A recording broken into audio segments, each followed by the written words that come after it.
Hello, ഇത് നമ്മളെ ഗാർഡനിലുള്ള കൊച്ചു റോസാപ്പൂ കേട്ടോ. നല്ല ചുമപ്പും അല്ല ഓറഞ്ചും അല്ല, നല്ലൊരു കളറാട്ടത്. പിന്നെ ഇത് മഞ്ഞ റോസാപ്പൂവാണ്. ഇതുമ്മ വിരിഞ്ഞിരുന്നു. പക്ഷെ ഞാൻ വന്നപ്പോഴും ഇത് ഒരുപാട് പൂ വിരിഞ്ഞിട്ടുണ്ട്. അന്ന് വീഡിയോ ചെയ്യാൻ പറ്റിയില്ല. ഇത് റെഡ് റോസാപ്പൂ. ഇത് രണ്ടും മഞ്ഞ റെഡും ഒരു മരത്തിനാട്ടോ ഉണ്ടാവുന്നത്. ഇത് നമ്മുടെ പോപ്പിയാണ് കേട്ടോ. പോപ്പി കണ്ടില്ലേ? ഇത് നമ്മളെ ചെമ്പരത്തി കേട്ടോ. ഈ കളർ ചെമ്പരത്തി, അടിപൊളി ചെമ്പരത്തിയാണ്.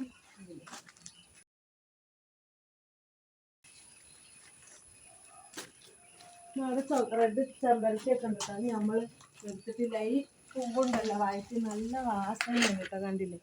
നമ്മളിപ്പോൾ പുറത്തോട്ട് ഇറങ്ങാൻ നിൽക്കാതെ കയ്യിൽ ഹെൽമെറ്റ് കേട്ടോ.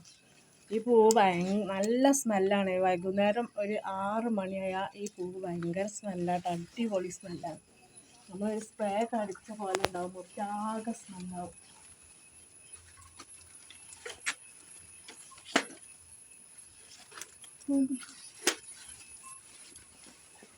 ഇപ്പം നമ്മുടെ ചെടിയുടെ ഒരു കൊച്ചു കടയിൽ റെഡ് ചെമ്പരത്തി കേട്ടോ. ഇരുന്നിട്ടില്ല.